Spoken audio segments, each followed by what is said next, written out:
Bonjour Camille, merci beaucoup de témoigner dans le podcast aujourd'hui. Je suis ravie de t'accueillir. Merci beaucoup et bonjour Solène, je suis ravie d'être là. Alors, pour, démarrer notre interview et apprendre un petit peu à te connaître avant de parler d'entrepreneuriat et de maternité, moi j'aime bien, poser cette question à mes invités pour savoir, d'où elle vient et dans Mmh. quel contexte elles ont, entrepris, puis dans quel contexte elles sont devenues mamans aussi. Hem et du coup, la question est la suivante: dans ton enfance ou ton adolescence, dans quel type de famille tu as grandi et comment est-ce que tu appréhendais, l'équilibre entre la vie familiale et professionnelle? Est-ce que c'était une question, que tu t'es posée, enfant ou pas du tout? Alors en réalité, moi je me la suis jamais vraiment posée, déjà parce que peut-être que, j'ai une maman qui a toujours énormément travaillé, qui a eu une très grosse carrière, sur le long cours, et qui en même temps, était très présente. Donc elle avait souvent ses mercredis, elle nous a suivi aux activités, elle connaissait tous les noms de toutes mes amies, enfin voilà, très présente et en même temps, qui travaillait énormément. Et puis en plus quand j'étais toute petite, je voulais être aventurier. Donc c'est quand même assez solitaire. Et voilà, donc j'avais pas trop cette idée en tête, et après, à partir du moment où j'ai fait des études, supérieures, j'ai considéré que ça ne serait pas un frein, puisque Mmh. j'avais grandi avec ce modèle-là. Mmh. Ouais, ouais, c'est les mamans des années, 80-90, les premières qui ont en fait vraiment, concilié, Ouais. carrière et vie de famille, mais OK, du coup, c'est intéressant de voir que tu as grandi avec ce modèle-là et ton papa? Mon père travaillait beaucoup aussi, donc il avait un métier très prenant, il était, avocat, et ma mère travaillait, dans la finance. Donc oui, j'ai 2 parents qui étaient, un peu, workaholic et qui travaillaient beaucoup. Donc c'est vrai que, l'équilibre vie pro, vie perso, j'y ai pas trop pensé. Et pour revenir sur les mamans des années 90, c'est hyper intéressant ce que tu dis, parce que c'est les premières qui ont concilié. Mais la parole était moins libérée, donc elles n'avaient pas le droit de se plaindre, je pense, et pas le droit Mmh. de dire, en fait, que c'était impossible puisque c'était un peu un choix qu'elles arrachaient, de travailler autant. Et voilà, et nous maintenant, c'est notre génération, on libère la parole, on et c'est bien, je pense que chaque génération apporte ce qu'il faut. Mais voilà, c'est vrai qu'elles avaient pas beaucoup de choix et finalement, mais heureusement qu'elles étaient là parce que sinon, enfin, c'est comme ça qu'on avance. Enfin, c'est ce que je pense.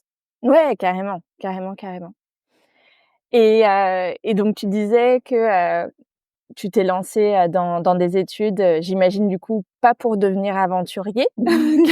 Quel choix tu as fait, Ouais. de carrière et comment s'est passé le début de ta vie, professionnelle?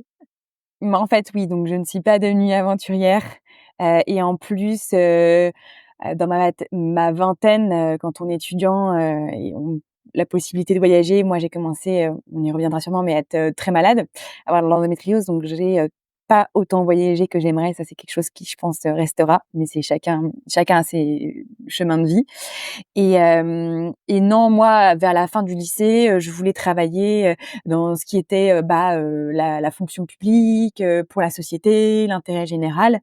Mais j'ai fait des études de commerce, et après, j'ai fait tous mes stages quand même en fonction publique pour, me rendre compte que finalement, je ne voulais pas faire ça. Donc je me suis retrouvée un peu perdue à la fin de mes études parce que j'avais fait vraiment tous mes stages, en ambassade, dans le ministère, enfin voilà, pour travailler en fonction publique. Et après le début de ma carrière, en fait, c'est aussi, c'est concomitant avec le début, enfin, c'est pas vraiment le début, mais vraiment le moment très fort, où j'étais très impactée par l'endométriose et ça a bouleversé ma vie. J'avais du mal j'avais des crises très souvent, j'avais du mal à marcher, à me déplacer, beaucoup de fatigue. Et donc je pense qu'avec le recul, ça a beaucoup impacté, mais je me suis, énormément cherchée. J'ai commencé à travailler en banque, et là, en fait, j'étais, dans un service qui envoyait, beaucoup à l'étranger. Et c'était impossible à ce moment-là de ma vie. J'étais tiraillée parce que je voulais être aventurière, mais en fait, c'était impossible au vu de mon état de santé. J'étais envoyée, du jeudi pour le mardi, et c'est retrouvé un jour, en fait, on m'a dit: «Bah, mardi, tu pars au Mozambique», et j'avais un très gros rendez-vous à l'hôpital Cochin et je lui ai dit: «En fait, je suis revenue le vendredi», et j'ai dit: «Mais en fait, non, et il faut que je démissionne parce que parce que ce que je comprends, c'est que vous me dites d'annuler, le rendez-vous médical et fine, c'est comme ça que travaille le service, mais moi je peux pas, donc voilà. Donc ça, j'ai arrêté ça. Mmh Après, mh. j'ai travaillé en start-up, où c'était la folie des start-up en 2014. C'était 3 fondateurs qui avaient fondé une start-up dans tout ce qui était, le e-commerce, enfin le drive, et la donnée, client, qui s'appelait Alchemix.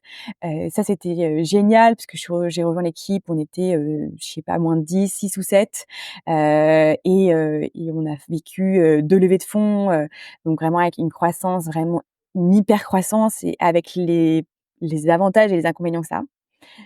Et après, j'ai travaillé donc en conseil, en fusion-acquisition en cosmétique et ensuite j'ai fini ma vie de salariée à partir de 2018 jusqu'à 2022, chez L'Oréal, où j'ai travaillé sur des marques comme Sanoflore, donc qui est de la cosmétique, bio, et engagée et après, sur La Roche-Posay, sur les dispositifs médicaux. Voilà. OK, et tu nous en as déjà un petit peu parlé en filigrane pendant tout ce début de vie, professionnelle, donc tu as, cette, endométriose, Mmh. qui, se révèle. Est-ce que tu peux Ouais. nous parler un petit peu plus, bah, déjà des symptômes, qui étaient les tiens, mais aussi de comment s'est posé le diagnostic? Parce qu'on sait aujourd'hui que l'errance médicale, elle est encore, bah, hyper longue. Donc Mmh. est-ce que ça a été ton cas aussi? Tu parlais de rendez-vous à l'hôpital Cochin, donc Mmh. est-ce que tu peux nous, voilà, Ouais, nous bien sûr. parler, de cet aspect-là? En fait, donc moi, j'ai toujours eu des règles très douloureuses, hein, comme, malheureusement beaucoup de femmes, mais on me disait que c'était normal, donc c'est pas ça qui a été, vraiment le déclencheur, de ma prise en charge. En fait, à partir de 2010, donc j'étais en école de commerce, j'ai commencé à être malade tout le temps, très souvent, à avoir vraiment un problème de, système immunitaire et après c'est suivi, assez rapidement, 2010 aussi ou 2011, j'ai commencé à avoir des crises digestives, très, très fortes, qui, bah, pendant les crises m'empêchaient, bah, de marcher. Enfin, je m'évanouissais, j'avais, du sang dans les selles, enfin tout ça et donc du coup, là, quand j'en ai parlé à mon médecin généraliste, j'en ai parlé à ma gynécologue à ce moment-là, mais la gynécologue de l'époque m'expliquait que, on pouvait pas être elle m'avait dit: «On n'est pas malade à 20 ans» et que ça c'était pas lié. J'en ai parlé à mon généraliste qui lui, du coup, m'a orientée vers un gastro-entérologue au vu de mes symptômes cliniques et donc bah, en fait, j'avais des symptômes qui faisaient, très fortement penser à la maladie de Crohn et donc c'était très compliqué pour les gastro-entérologues et j'ai été prise en charge à l'hôpital Cochin. Donc cette époque-là, je parle de l'hôpital Cochin parce que, donc pendant 4 ans à peu près, bah, j'ai été prise en charge pour un Crohn parce qu'en fait, ils n'arrivaient pas à me confirmer que j'ai un Crohn ou me l'infirmer. C'est-à-dire que, je faisais tous les examens, coloscopie, fibroscopie, biopsie et bah, au vu de ce qu'ils voyaient à l'imagerie ou dans les examens, j'avais pas un petit Crohn, mais les symptômes étaient très forts et la clinique était très fort et du coup, ils étaient assez perdus. Mmh mh. Et donc voilà, donc j'ai été traitée pendant, 4 ans. Je prenais le médicament qu'on a de base, pour la maladie de Crohn et en fait, les crises continuaient. Je continuais à perdre du poids, mon état de santé, continuait à se dégrader. J'avais énormément d'arrêt maladie, donc et puis comment ça se traduisait du côté personnel, ben, en fait, je travaillais, j'essayais de travailler, donner le maximum, en semaine pour essayer de compenser, ma maladie et j'avais, 20 ans, 24 ans et j'arrivais pas à sortir, ça impactait énormément ma vie sociale, donc je me suis retrouvée quand même très isolée. Après j'ai toujours eu, bah, oui, pas mal d'amis, mais c'était dur à ce moment-là parce que je ne comprenais pas ce qui m'arrivait et j'arrivais pas à suivre et avoir la vie de quelqu'un, de mon âge et à partir de 2014, on m'a demandé de faire une IRM parce qu'en fait, les médecins étaient face à des échecs, ils comprenaient pas pourquoi les traitements fonctionnaient pas. Donc soit ils allaient augmenter, on allait passer à l'immunothérapie, soit en fait, ils essayaient de voir si c'était pas une autre pathologie. Donc j'ai fait une IRM et là on m'a dit, dans un centre et là on m'a dit: «Bah, en fait, vous avez de l'endométriose». Et du coup, ce qui s'est passé à ce moment-là, c'est que, je suis retournée voir les gastro-entérologues et qui m'ont dit: «Bah, en fait, c'est l'endométriose, nous, on peut plus vous accompagner, bah, bye bye» et en fait, c'était horrible parce que, là, j'ai vraiment pris conscience que, bah, la médecine occidentale, c'est fait par organes, et que, en fait, moi, j'avais besoin un peu d'une prise en charge, mais de tout mon corps. J'avais un peu envie de dire: «Mais en fait, j'avoue, je m'en fous un peu que ça soit du côté gynéco, vous voulez pas m'aider, quoi?» Donc voilà, donc je me suis retrouvée, toute seule avec une autre pathologie, donc j'ai dû changer de nom de pathologie, j'étais plus pareille, enfin, c'était un peu compliqué parce que mon entourage comprenait pas trop, quoi. J'avais la maladie de Crohn, mais en fait non, maintenant c'est de l'endométriose, c'est pas trop connu. La seule chose qu'on connaît, c'est, que ça a des impacts, sur la fertilité. D'ailleurs, quand je fais mon IRM, je demande, à l'échographe, «Est-ce que j'aurai des enfants?» et sa seule réponse c'est, «Ça va être compliqué». C'est la seule chose que je connais de la maladie. C'est gynécologique, mais bon, moi j'ai des troubles digestifs, qui m'empêchent de marcher, mais apparemment c'est pas un des symptômes, mais c'est quand même gynéco. Faut que je trouve un gynéco capable de me soigner ou une gynéco et du coup, pendant près de 2 ans, 2 ans et demi, près de 3 ans en fait, j'ai, passé mon temps à chercher, à trouver en fait des gynécologues, des médecins capables de prendre en charge ma douleur Mmh. et au bout de 3 ans, donc j'ai fait des dizaines de médecins. Parce que vraiment je m'étais fait la promesse, intérieure que fallait que je trouve quelqu'un pour m'aider parce que de toute manière, sinon je voyais pas trop d'espoir, dans ma vie. Ça allait de pire en pire, je voyais pas trop l'intérêt et au bout de 3 ans, j'ai rencontré des médecins du réseau Resendo qui est un réseau ville-hôpital lié à l'hôpital Saint-Joseph et là, ma vie a vraiment changé parce que j'ai eu une prise en charge, pluridisciplinaire avec un médecin de la douleur qui m'a expliqué qu'en fait, j'avais ce qu'on appelle des douleurs neuropathiques, et c'est des traitements de la douleur, spécifiques, assez lourds. Un gynécologue spécialisé, micronutritionniste, on m'expliquait qu'il fallait faire de l'ostéopathie, donc avec un ostéopathe spécialisé, du yoga, tout ça et en fait, ma vie a changé, petit à petit à partir de ce moment-là. Mmh. Déjà, j'ai pour la première fois de ma vie rencontré des médecins qui m'écoutaient et en plus, pour qui j'étais pas un peu un ovni, parce qu'ils voyaient en fait tout le temps, des femmes, de ce stade ou ce niveau d'endométriose et ça m'a rassurée énormément. C'est des médecins que je côtoie toujours, qui font partie de mon quotidien et qui m'aident énormément. Et voilà et donc en fait, ma vie, elle a petit à petit, changé. J'ai pu avoir, retrouver, une santé, ressortir avec des amis, à pouvoir en fait me poser sur qu'est-ce que je veux vraiment de ma vie. J'ai changé de métier, enfin voilà, tout s'est réaligné et c'est pour ça qu'après en fait, j'imagine qu'on en reparlera, mais j'ai cofondé, Gynéca avec mon associé qui est une marque de micronutrition experte, pour les femmes qui ont de l'endométriose parce que moi, ça a vraiment été une révélation, dans ma vie, la micronutrition ça m'a énormément aidée pour aller mieux. Voilà, pour le parcours avec l'endométriose. Bah, ouais, ouais, carrément. Puis oui, on reparlera de ton activité. En plus, notre épisode, est diffusé, la semaine, enfin, ou en tout cas à l'occasion de la journée, de lutte, contre l'endométriose et je sais qu'il y a certaines de nos auditrices, voilà, que ça intéressera parce que, effectivement, bah, comme tu le dis, ça touche, de nombreuses, femmes, mais on trouve pas toujours, Mmh, la solution, mmh. ou en tout cas pas aussi rapidement que ça devrait. Ouais, Et donc c'est super important de pouvoir, diffuser, voilà les solutions qui existent et dans cette, optique d'une approche globale aussi ouais, parce que, voilà, c'est pas, ça se fait pas en un claquement de doigts et c'est pas, un truc qui va être la solution magique, mais non, c'est, voilà des changements sous plein d'aspects, qui permettent, de mieux vivre, avec cette maladie.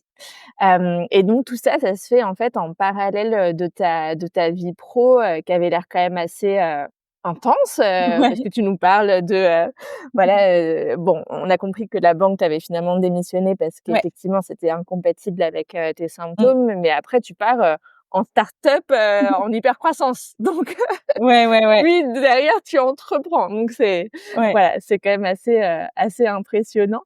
Qu'est-ce qui t'a, voilà, donné, l'élan de te lancer, dans l'entrepreneuriat? En fait, j'ai toujours su que je voulais faire ça. J'avais une petite voix au fond de moi. J'avais déjà commencé à comprendre parce que quand j'ai travaillé en conseil en fusion-acquisition, j'étais dans une petite boutique et on conseillait les entrepreneurs qui voulaient vendre leur marque de cosmétiques à des grands groupes.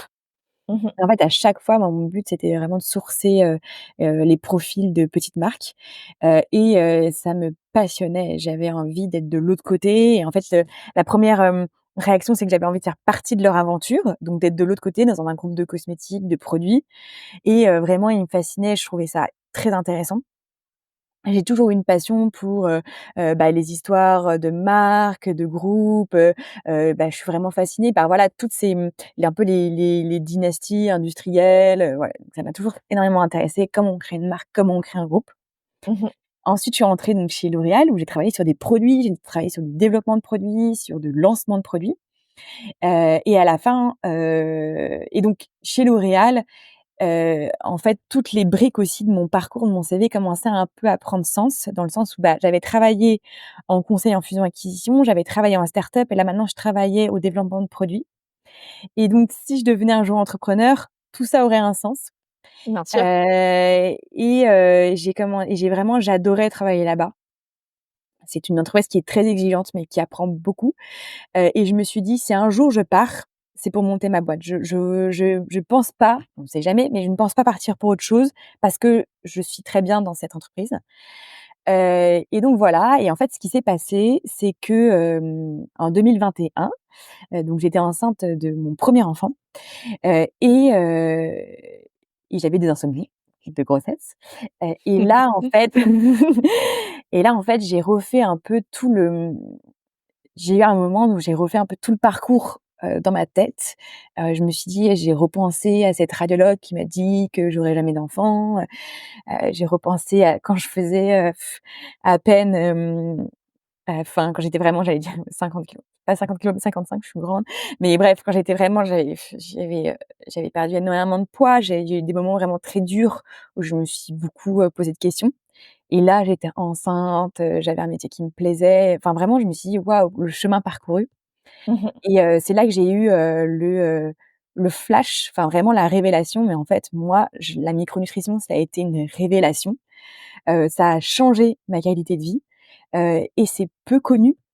En fait, moi, j'ai eu accès à ce réseau, d'équipes pluridisciplinaires à Paris, mais en fait, combien de femmes ont cette chance-là? Et je me suis dit: «Mais ma prochaine mission, c'est de démocratiser la micronutrition pour toutes les femmes qui ont de l'endométriose, tant dans le savoir que c'est un soin de support qui existe et qui peut fonctionner, que, dans l'accessibilité en pharmacie». Parce que je me suis dit: «Bah, Mmh. moi, je sais faire des produits, je sais vendre en pharmacie et en fait, je veux que ma prochaine mission de vie, ça soit sur l'endométriose». Transmettre, en fait, j'avais vraiment besoin, de cette transmission et aussi c'est pour ça que j'ai passé un diplôme universitaire à la fac de médecine en tant que patiente experte d'éducation thérapeutique du patient. Donc c'est pour animer des ateliers avec, des patientes et donc je suis arrivée à un moment où en fait j'avais besoin de transmettre toutes ces connaissances et de rendre en fait l'aide que j'avais eue Mmh. et donc c'est comme ça qu'enceinte, donc en congé maternité, que j'ai eu cette idée de gynéca. Mais bon après je me suis dit, ouais en fait, le lendemain matin je me suis dit: «Waouh, on va quand même se calmer, je vais avoir dans un mois un petit bébé, je sais pas ce que c'est d'être mère. Tout le monde me dit que c'est un énorme chamboulement». Je me suis fait un peu cette promesse, c'était la deuxième fois que je faisais ça de ma vie. La première c'était que je m'étais dit, «Un jour quelqu'un va te soigner de pas te soigner, mais un jour tu retrouveras une vie normale avec l'endométriose» et la deuxième promesse que je me suis faite, c'est: «OK, si tu penses à cette idée pendant presque un an, tous les jours, bon, tu quitteras ton entreprise pour, tu vas la lancer». Et Mmh. donc, ça c'est donc l'idée, c'était à peu près en janvier 2021. J'ai accouché en avril 2021. J'ai repris, chez L'Oréal, sur un projet passionnant, où en fait, c'était monter une entreprise au sein de L'Oréal pour, lancer, des dispositifs médicaux. Donc c'était un Mmh. peu de l'intra-entrepreneuriat, Mmh. et là, ça n'a fait que conforter mon idée. Je me suis dit: «Mais en fait, j'adore», et donc 1 an après, j'ai commencé Mmh. à travailler dessus et j'ai quitté, L'Oréal en 2022.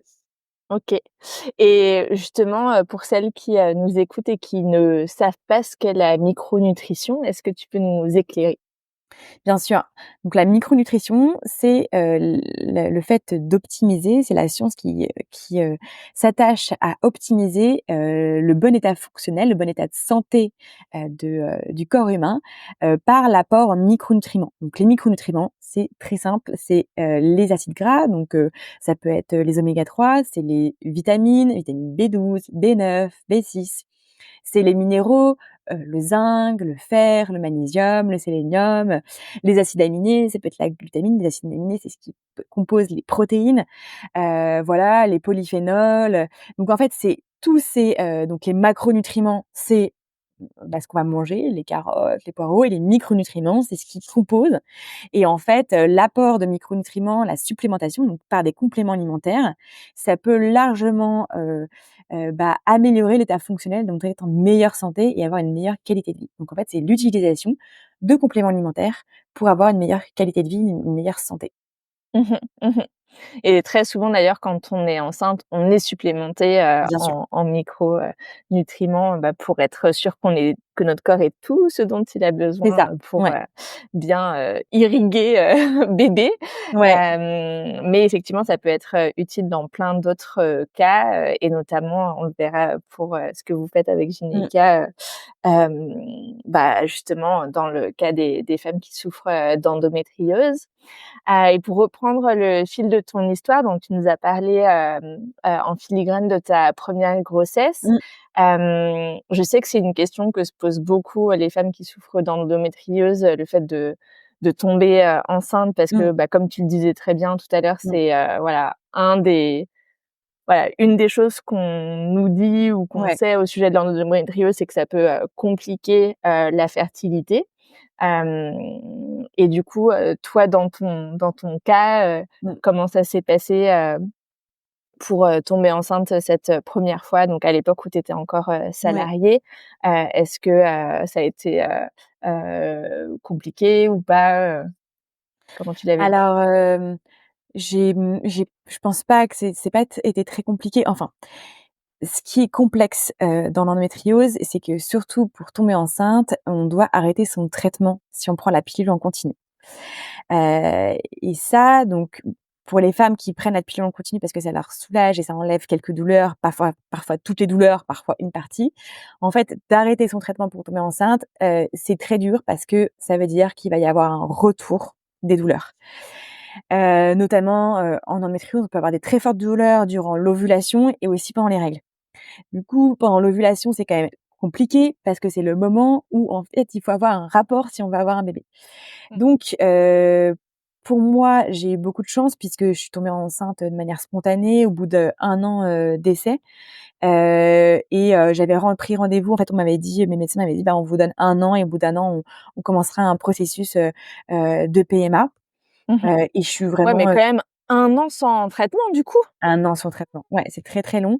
Je l'ai beaucoup mieux vécu pour la première grossesse parce que c'était le Covid et que du coup, je pouvais travailler chez moi avec des bouillottes et avant il y avait moins de télétravail.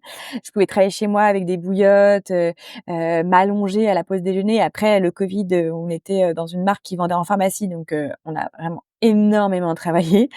Mais c'était quand même plus souple, parce que j'ai arrivé à gérer ces douleurs et puis il y avait Mmh. moins d'impératifs de vie sociale aussi. Mmh. Donc Mais d'ailleurs, c'est pour ça qu'il y a beaucoup mmh, de femmes qui souffrent d'endométriose qui se lancent dans l'entrepreneuriat pour ouais, pouvoir bosser à leur rythme, ouais, pour pouvoir, comme tu disais, s'allonger avec sa bouillotte, mmh, et quand même pianoter sur son ordi à moitié, ouais, parce que justement ça permet d'adapter sa vie pro, mmh, à sa pathologie, plutôt que d'essayer de rentrer dans les cases, ouais, de la vie corporate, qui est parfois incompatible justement avec ces symptômes, ou alors ça impose effectivement la pilule en continu pour celles que ça soulage quoi, mais ouais. OK.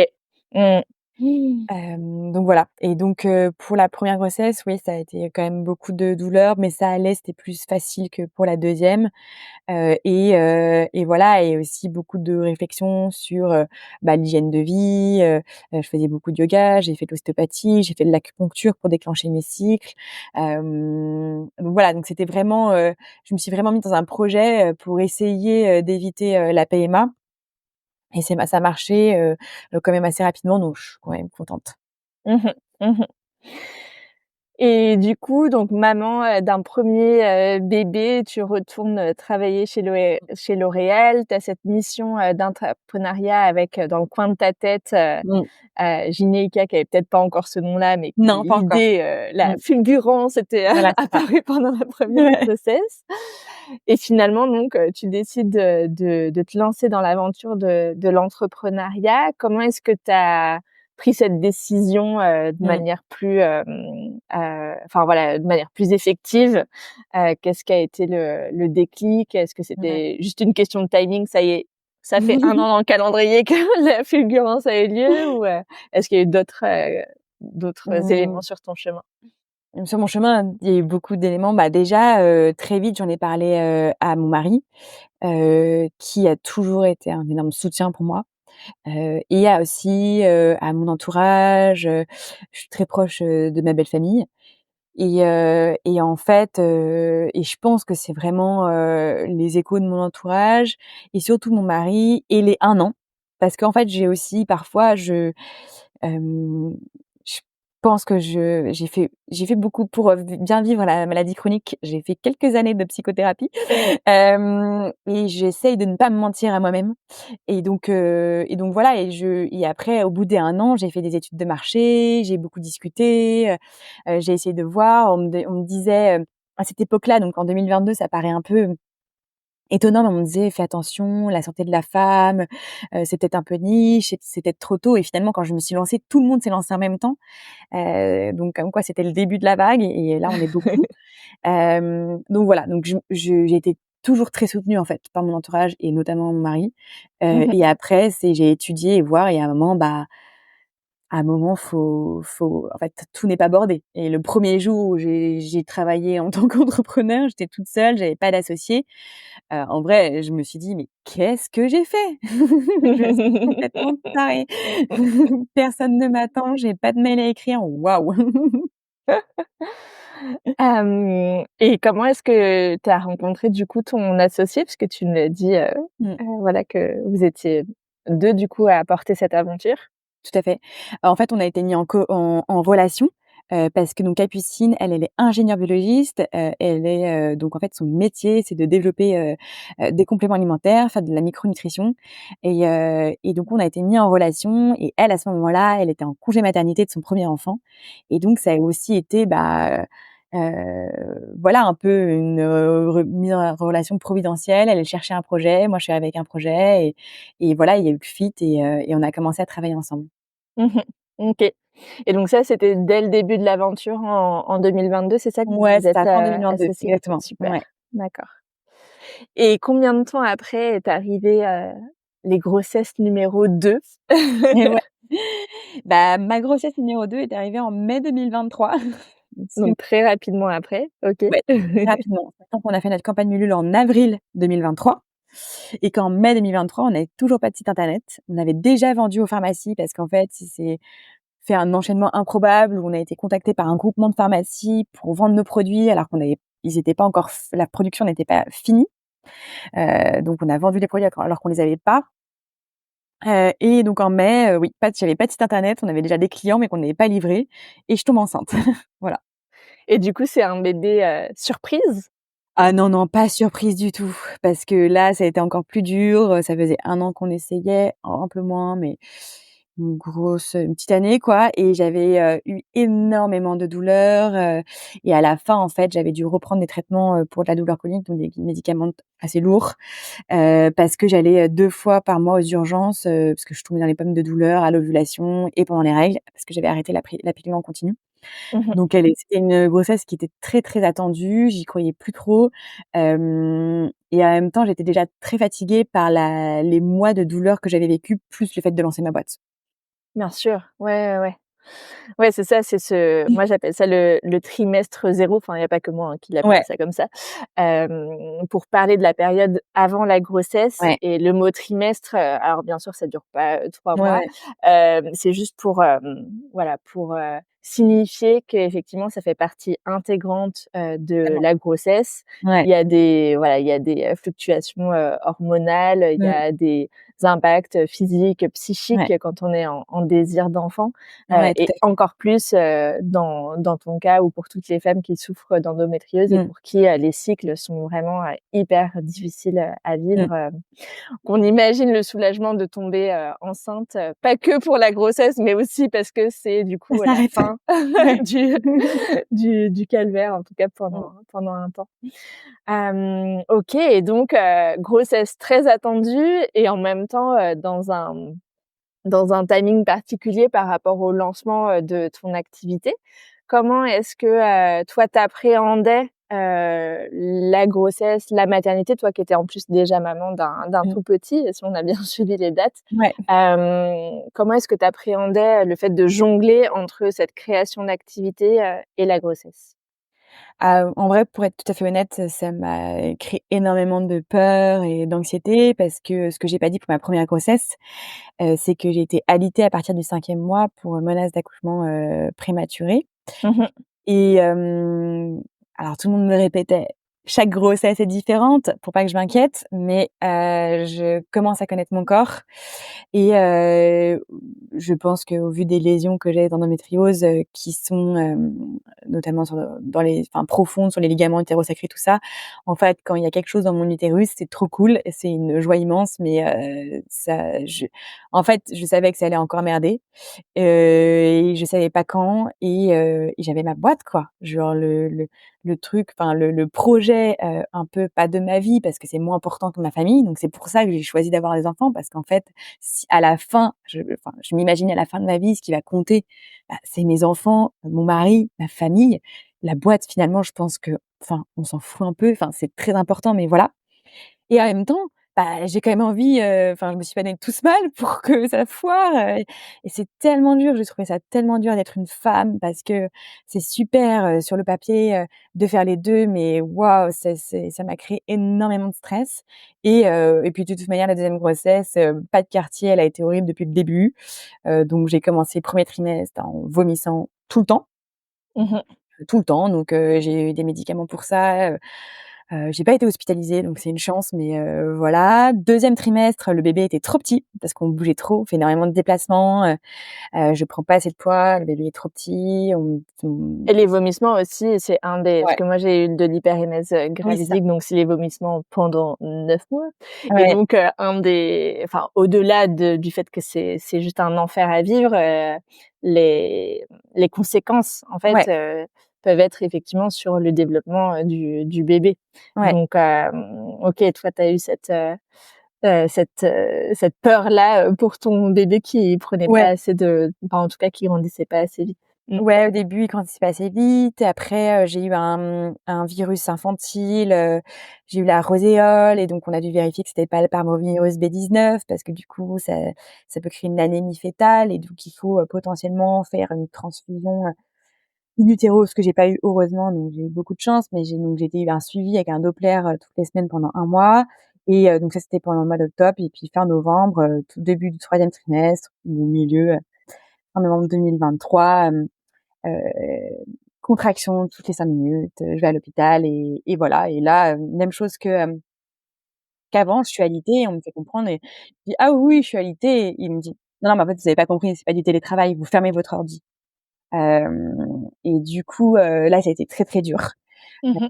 Pendant, Et est-ce que tu peux expliquer justement, bah, pour celles qui mmh nous écoutent et qui, ont pas eu de grossesse, soit ont pas eu de menace d'accouchement mh. prématuré, qu'est-ce que ça veut dire, en fait, être alité et pourquoi les médecins t'ont interdit de travailler même si tu es en position allongée? Parce que, en fait, c'est que, moi, j'avais trop de contractions, qui pouvaient faire potentiellement bouger, l'ouverture de mon col, et donc déclencher un accouchement. Et donc on m'a demandé de rester allongée pour, après je suis pas médecin, mais pour déjà la gravité, arrêter de faire une pression en fait sur le col et Mmh. d'arrêter de travailler parce que le stress, et même il y a le stress, la réflexion, la charge mentale, enfin la fatigue et même la position. Quand on est allongé avec son ordinateur, ça crée des contractions, mécaniques. On m'a dit Mmh. d'arrêter pour, en fait, me poser et que le bébé grossisse et que qu'il reste au chaud encore, il fallait que je tienne, 10 semaines, 15 semaines minimum. Mmh. Donc voilà et ouais, donc ça c'est ce qu'on m'a demandé, pour, ne pas accoucher trop tôt, quoi. Ouais, ouais, bah, ouais, ouais, c'est du coup, comment vous êtes organisé avec ton associé? Parce que tu avais cette chance-là, en fait, d'être Ouais, pas seule, aux manettes, de pouvoir, ouais. éventuellement, passer la patate chaude. Comment ça s'est passé? Bah, en fait, ce qu'il faut retenir, c'est que ça s'est très bien passé, mais que ça n'a pas été simple parce qu'à partir du deuxième trimestre, mon associée m'annonce qu'elle est enceinte. Mmh. Donc nos bébés auront 4 mois d'écart. Et là, franchement, je me suis dit: c'est trop cool pour elle, mais comment on va faire? Enfin, un bébé en février, un bébé en mai, ça devait être pour juin pour elle. Franchement, on avait même du mal à le dire à nos investisseurs, aux mentors qui nous accompagnaient parce qu'ils allaient se dire qu'on était tarés et ouais, on était tarés et en même temps, je réitère, je suis pas sûre qu'on ait le choix, si on veut avoir une vie de famille et être entrepreneur. Donc on était complètement tarés. Bon, pour, rassurer tout le monde, je ne sais pas comment on a fait, mais on a fait x6 sur notre chiffre d'affaires en 2024, donc on s'en est sortis. Après, ça a nécessité beaucoup de sueur et de larmes, mais voilà, donc en octobre ou fin septembre, je crois en début octobre, 2023, mon associée m'annonce qu'elle est enceinte pour juin et moi je dois accoucher en février et du coup, waouh, c'était chaud patate et donc quand moi j'ai été alitée, j'ai coupé pendant 10 jours et après j'ai quand même retravaillé. J'ai été au bureau une fois, parce qu'on avait fait notre déjeuner de Noël, je suis retournée au mois de janvier, à faire les objectifs de notre apprenti, donc ça nous demandait énormément d'efforts, surtout que j'avais pas le droit.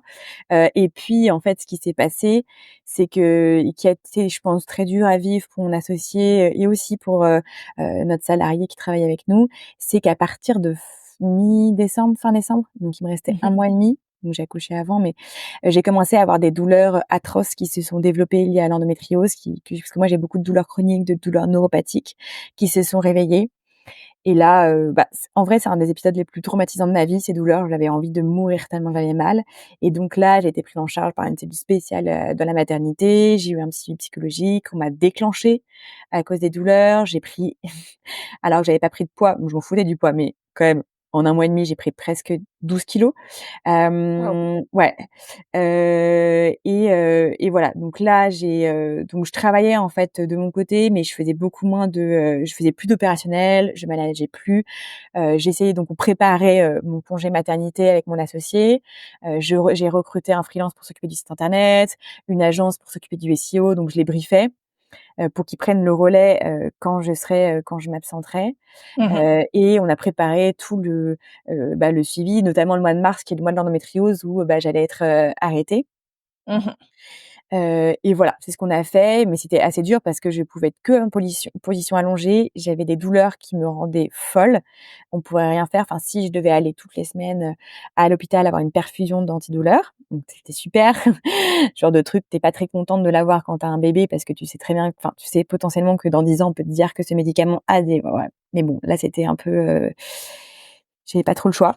Déjà, ils Mmh. m'ont demandé de reprendre un traitement, pour la douleur et j'ai refusé de prendre ce traitement, Mmh. de peur d'avoir un impact sur le développement du bébé et du coup, on m'a déclenché, l'accouchement, et voilà et donc en fait, j'ai arrêté de travailler, la veille, donc on préparait la passation. Je faisais beaucoup de flow, de CRM, de Klaviyo, tout ça, des trucs qu'on peut Mmh. faire, en asynchrone, et voilà et ensuite j'ai accouché, heu, donc Et je voulais te poser la mmh, question parce que du coup, c'est super intéressant, de se dire: «OK, bah, on peut pas forcément se passer le relais, en de l'une à l'autre parce que, bah, les 2 les 2 sont enceintes, il y a les congés maternité qui vont s'enchaîner et donc on n'est pas en fait, assez des 2 associés pour porter, le mmh, projet et pour autant on n'a pas envie, qu'il s'arrête».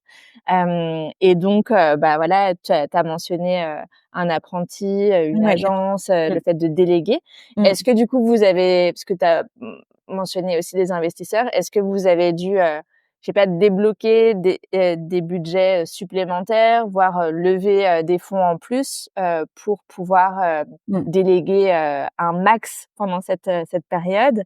Comment est-ce que voilà, ouais, ça s'est passé? Surtout que vous étiez au tout début du projet et je sais pas si c'était prévu dès le départ, enfin s'il y avait pas eu les grossesses, est-ce que, vous auriez autant délégué, ouais, aussitôt, ce qui est super et il y a enfin, mmh. il y a plein de façons de faire évidemment. Mais voilà, comment est-ce que, vous avez appréhendé cet aspect délégation, déjà pour le financer et puis pour le mettre, en œuvre, pendant cette période? Ouais, bah, alors moi j'ai toujours su qu'il y aurait enfin, j'ai toujours espéré qu'il y ait une grossesse assez rapidement, après le lancement puisque j'essayais avant de rencontrer mon associé, c'est la première chose que je lui ai dite, enfin pas la première mais bon, une des premières, j'essaie d'avoir un enfant. By the way, il y a un Mmh moment mh. je vais, et c'est aussi une des raisons pour laquelle je voulais avoir, un associé ou une associée pour pouvoir avoir un tandem et qui puisse prendre le relais, quand j'ai ma vie de famille, Mmh. quand j'ai des impératifs. Nous, en 2023, on avait fait, en fait, une petite levée de fonds auprès de Friends and Family. Donc on avait un petit peu de cash, ce qui nous a permis d'avoir une soupape et donc effectivement, on a délégué peut-être un tout petit peu plus tôt que ce qu'on aurait fait. Mais ouais, donc on a pris en fait un freelance pour qu'il s'occupe de notre site internet, parce que moi je m'occupe de tout ce qui est la partie, B2C, e-commerce, marketing, acquisition. Un freelance pour gérer nos campagnes, Meta, une attachée de presse qui nous a eu donc beaucoup de retombées presse au mois de mars. Donc Le pendant, fameux mois de le l'endométriose. fameux mois de l'endométriose où je venais d'accoucher. Donc j'ai quand même fait, donc on a eu trop de chance, on est passé au journal de 20h de M6, mais je l'ai quand même fait en pantalon de grossesse parce que j'étais en postpartum et ils n'arrivaient pas à accrocher le micro. Ils disaient: «Mais le pantalon, il finit où?» «Bah, c'est un pantalon de grossesse, donc il faut soulever le pull très, très haut». Voilà, donc tu vois, c'est ce genre de trucs, Oui, fini. J'imagine les il habilleurs, y a pas enfin de ou les ceinture. les ingé son, tu sais, Ouais, qui savent pas que les pantalons de grossesse, c'est pour ouais. après la grossesse. D'ailleurs, il y a plein de femmes, j'en ai fait partie pour ma première grossesse, dans ma valise de maternité, j'avais pris des pantalons d'avant, tu sais, la fille qui a rien Ah. compris à la vie. Ah ouais, non, moi je savais, franchement, ouais, ça c'est bon, hein. Les pantalons d'avant, je les ai remis où je préfère pas le dire là, je préfère pas le dire. Mais c'est vrai que mi-mars, quand on filme pour le 29 mars, Mmh mh. j'ai de la chance, j'arrive à tenir debout. Mais ouais, je suis en pantalon de grossesse et donc pendant ce temps-là, c'est mon mari, il avait posé une journée pour qu'on puisse faire le tournage et juste avant, je pars, j'essaie de me maquiller au max pour être, potable, mais je me dis genre: «Waouh!» Et dans le métro, je me souviens, j'avance et je vois sur mon pantalon qu'il y avait du lait et je me suis dit: «Bon, en fait, ça ne s'est pas vu évidemment, mais voilà, c'est aussi le package en fait, c'est aussi Mmh. l'histoire, d'une patiente qui monte une boîte et qui est maman, quoi». Mmh mh. Mmh. Donc Ouais. voilà. Donc ouais, on s'est beaucoup entourés pour le congé mat et j'ai continué quand Capucine était en congé mat, j'ai aussi recruté quelqu'un pour le service client parce que on avait de la croissance et que j'arrivais plus à le gérer tout seul donc je pense que ça nous a peut-être fait, s'entourer avant, mais du coup, peut-être ce qui nous a aidés parce que je suis convaincue que, en fait, dans cette contrainte et dans cette adversité, il ressort énormément de choses. La preuve, on a réussi à s'en sortir, à coller nos objectifs coller à nos objectifs. C'est que, peut-être que c'est finalement mieux de s'entourer avant qu'on soit, la gueule, grande ouverte et qu'on a eu ces démarches de, on va devoir anticiper et se protéger et du coup, on amène à des réflexions qui sont peut-être un peu plus anticipées et peut-être du coup plus efficaces, plus performantes. Je sais pas, hein, mais voilà. Ah mais carrément, moi je suis 100 Mmh mh. 1000 d'accord avec ce que tu viens de dire. D'ailleurs, c'est un peu mon motto, Mmh. parce que donc moi, à côté du podcast, Grossesse d'entrepreneuse, j'accompagne des femmes, chefs d'entreprise ou freelance ou Mmh. indépendantes, avant et pendant, la grossesse et après aussi. Justement, pour faire en sorte, que, la maternité soit, plutôt que ça freine leur activité, que ça, leur fasse passer un cap, Ouais. de développement.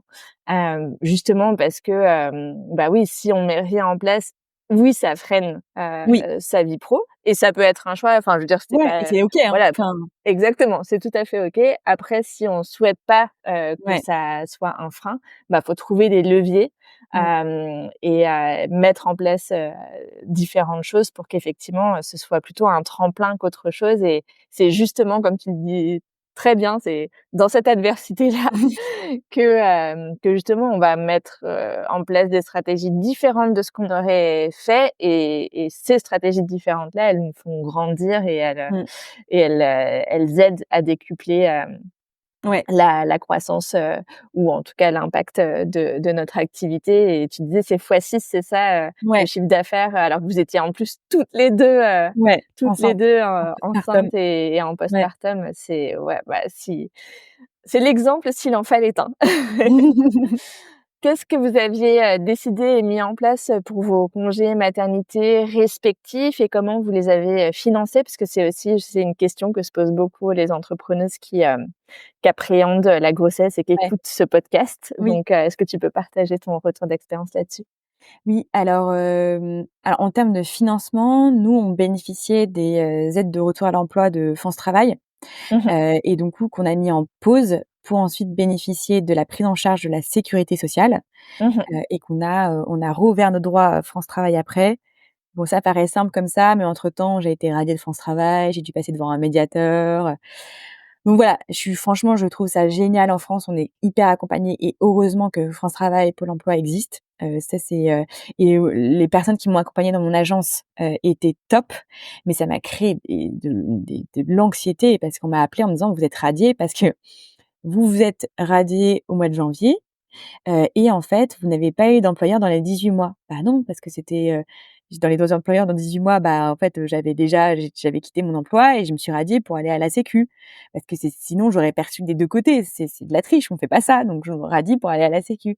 Ouais, mais du coup, enfin, il y a un problème administratif, ça rentre pas dans les cases, vous êtes dans aucune case. Donc en fait, pour nous, vous êtes radiés.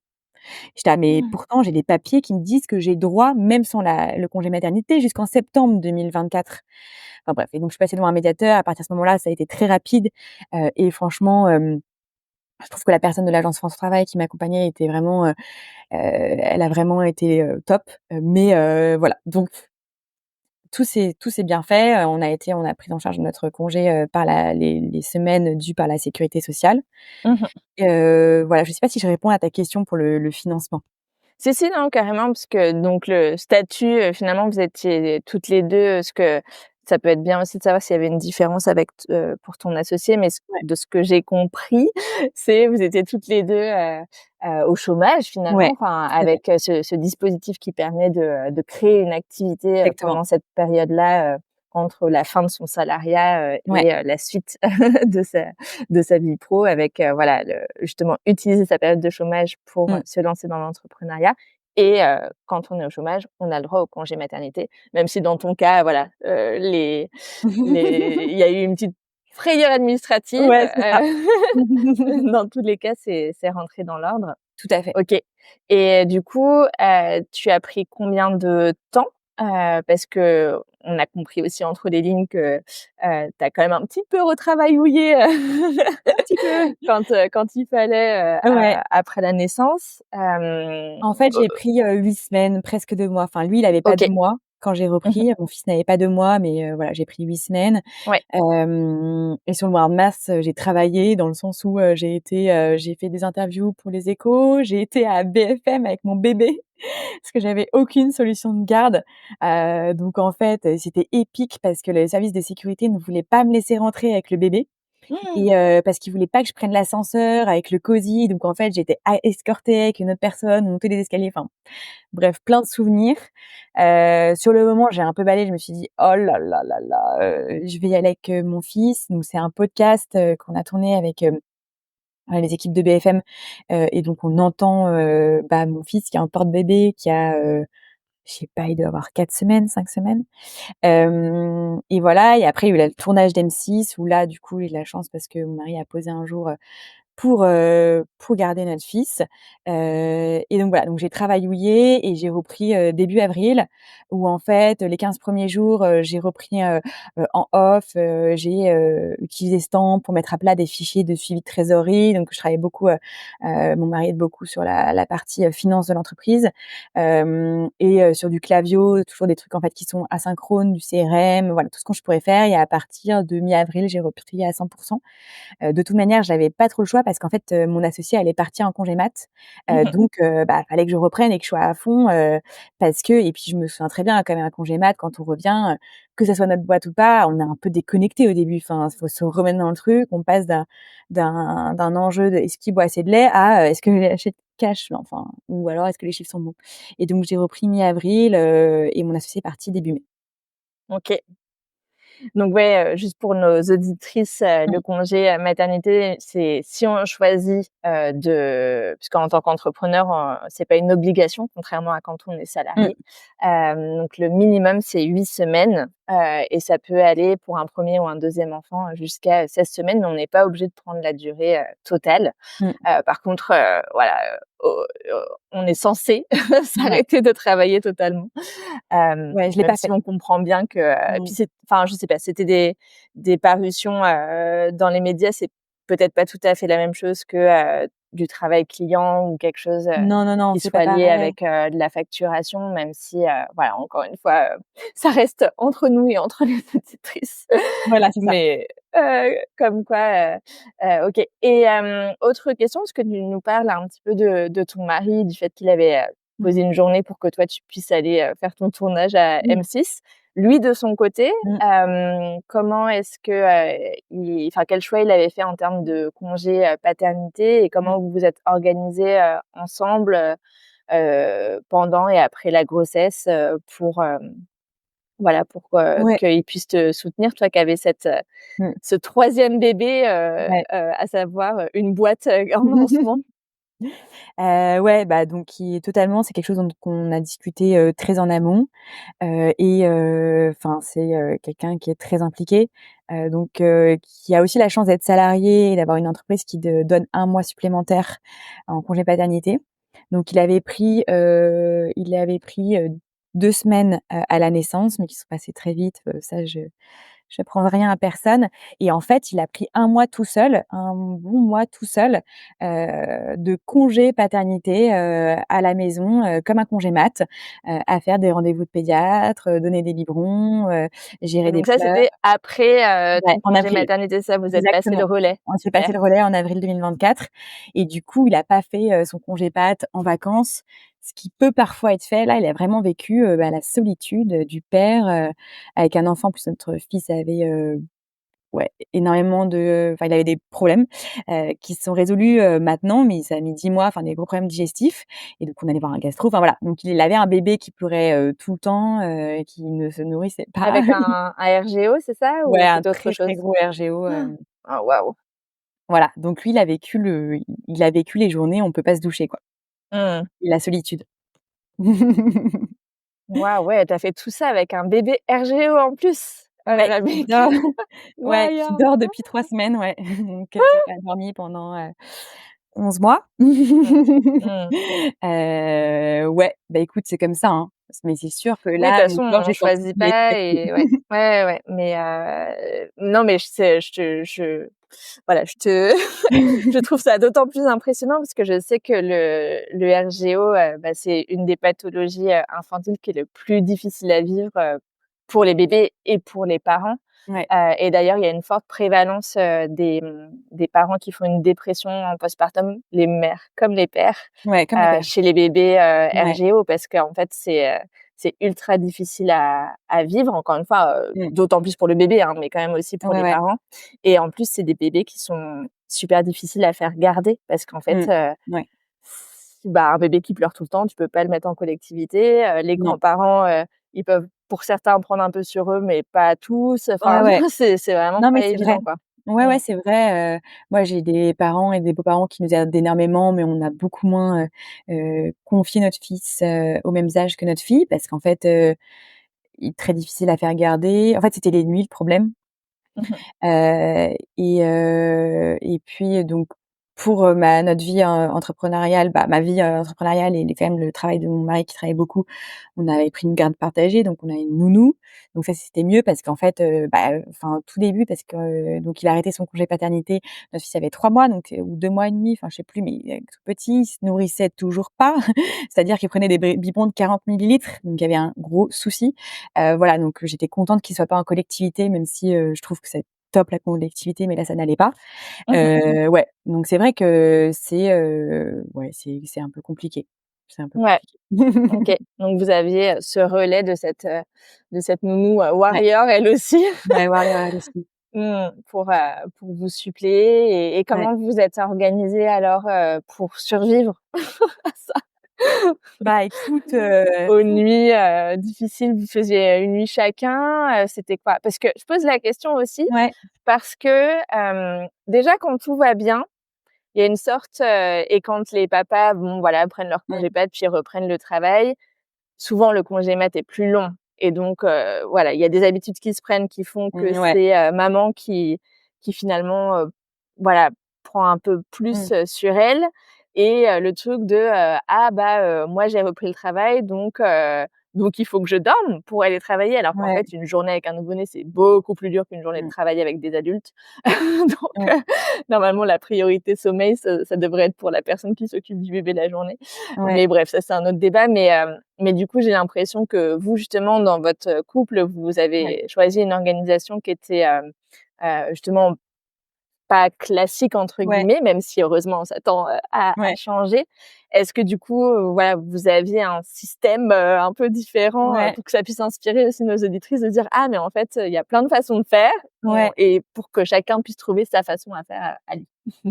Alors déjà, moi, ce qui s'est passé, c'est que, donc quand j'ai commencé à avoir mon retour dans la grossesse, dernier mois, quand j'ai commencé à avoir énormément de douleurs, avoir un état de santé quand même qui se dégradait, donc déjà les médecins j'ai eu un suivi psychologique, je devais aller toutes les semaines avoir des perfusions d'antalgiques, eux, ils voulaient que je reprenne un médicament, pour les douleurs chroniques que j'ai refusé. Donc on s'est mis d'accord, pour avoir un déclenchement.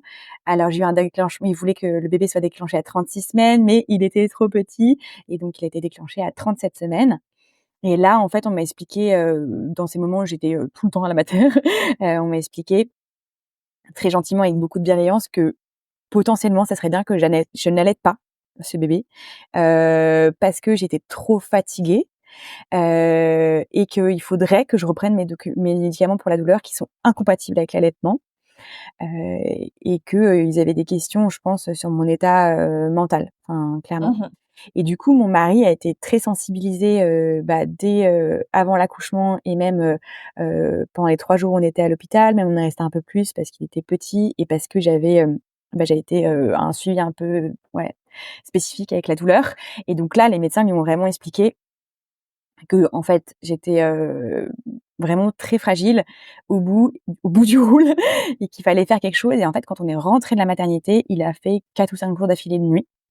Mmh. Et donc au biberon puisque j'ai pris cette décision, de pas allaiter.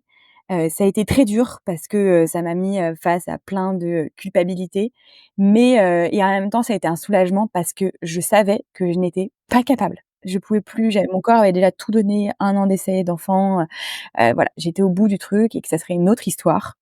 Mmh. Et donc du coup, mon mari a fait, les 5 premières nuits et après, en fait, même quand il a repris, les 2 premiers mois, on s'alternait sur les nuits alors qu'il travaillait.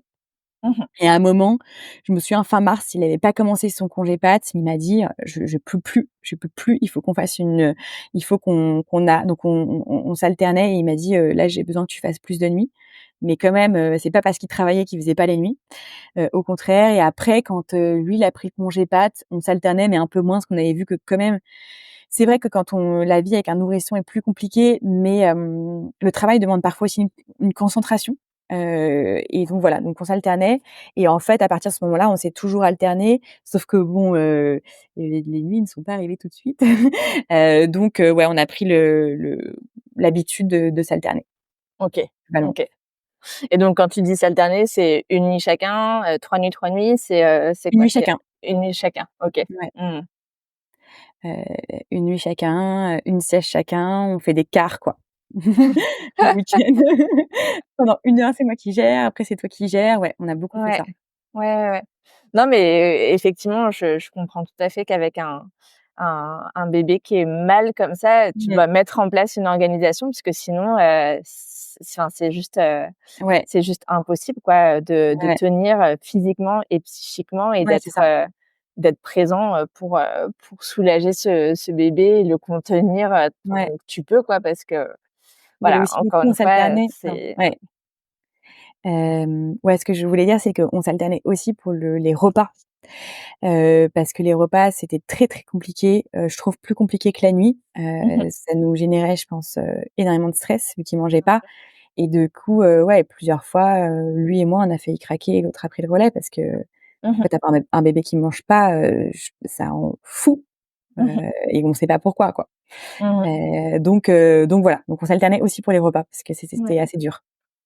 Et toi, ton postpartum, pour revenir, Mmh. sur ton vécu, de maternité, Mmh mh. ton postpartum, immédiat, Ouais. pour cette deuxième grossesse qui avait Mmh. été plus éprouvante, du coup, Mmh. que la première, comment il s'est passé? Bah, en fait, il s'est très, très bien passé parce que vraiment je l'ai vécu comme une délivrance. C'est-à-dire la grossesse s'est arrêtée, j'ai repris les traitements, pour la douleur chronique. Et en fait, je me souviens à la fin de ma grossesse, quand j'allais en taxi à la maternité, je voyais des gens faire du vélo et je me disais: «Waouh!» fait, moi, j'ai juste, ressenti ça, quelques mois, hein, quelques semaines. Il y a des gens qui ont des handicaps, des maladies. Donc j'ai pu, très, très, à très faible dose voir ce qu'ils peuvent vivre, mais cette limitation physique et en fait, à partir du moment où j'ai accouché, le temps que les médicaments fassent effet, au bout d'une semaine, j'ai eu vraiment l'impression d'avoir une seconde naissance. Donc je suis enfin, j'ai on est tous les 2 été délivrés à ce moment-là et j'avais des moments de phase où je me disais: «Mais waouh, c'est incroyable, je marchais pas mal, j'adore, je kiffe», et je disais à mon fils: «On a réussi quoi, c'est fini, c'est fini, c'est fini». Mmh. Donc j'ai adoré, le postpartum, vraiment. Top.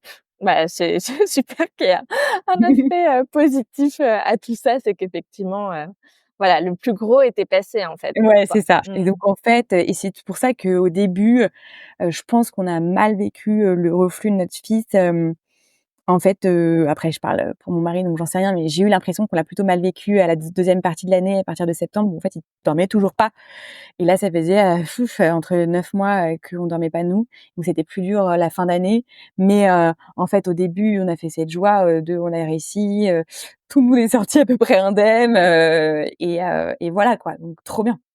Mmh.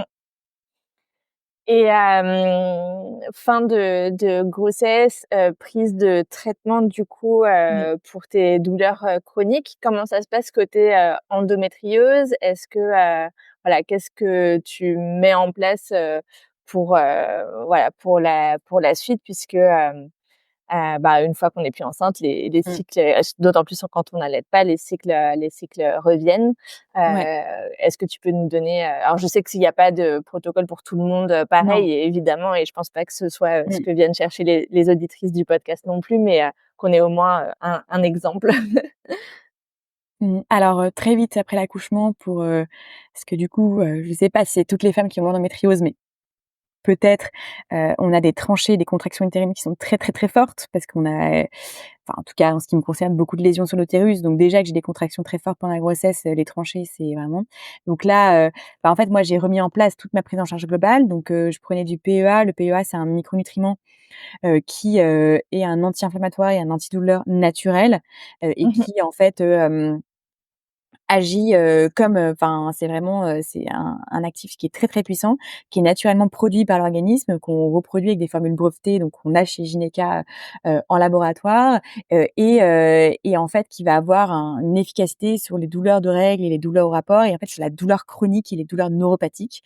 Donc ça, très vite, j'en ai pris et d'ailleurs une fois, une journée, je l'avais oublié et j'ai senti l'efficacité, et après, en fait, tout au long de ma grossesse, j'avais fait du yoga. Donc très vite, j'ai repris du mouvement parce que c'est très important dans l'endométriose de redonner de la mobilité parce que, on a tendance à avoir le corps qui se contracte. Donc faire du yoga, du pilates, postpartum, donc je suis beaucoup, les exercices d'une de mes amies, qui s'appelle Clarisse Ernoult, donc qui a des programmes spécifiques au postpartum. Et après, qu'est-ce que j'ai fait d'autre? J'ai, repris, mais ça je l'avais déjà fait dans la grossesse, c'est la cohérence cardiaque, donc ça aide beaucoup à gérer le stress, à se reposer, à méditer et voilà et après, l'ostéopathie bien sûr. Enfin, en fait, j'ai remis en place toute ma prise en charge globale avec la micronutrition, le yoga, l'ostéopathie, après la grossesse. Mmh mh. Mmh. Super. On mettra, les liens vers, les références, que tu Mmh, as données, en description, de l'épisode. Puis je pense que je ferai aussi un post, sur Insta, spécial, parce que je pense que c'est hyper important, voilà, de faire diffuser, mmh, ces informations, d'autant plus, voilà, pour, les femmes, qui sont, bah, voilà, en après, mmh, après accouchement. Avec le recul, est-ce mmh. que, alors pas forcément est-ce que tu changerais, quelque chose, mais qu'est-ce que tu retires finalement, de cette expérience, d'entrepreneuriat et de seconde maternité, entremêlées?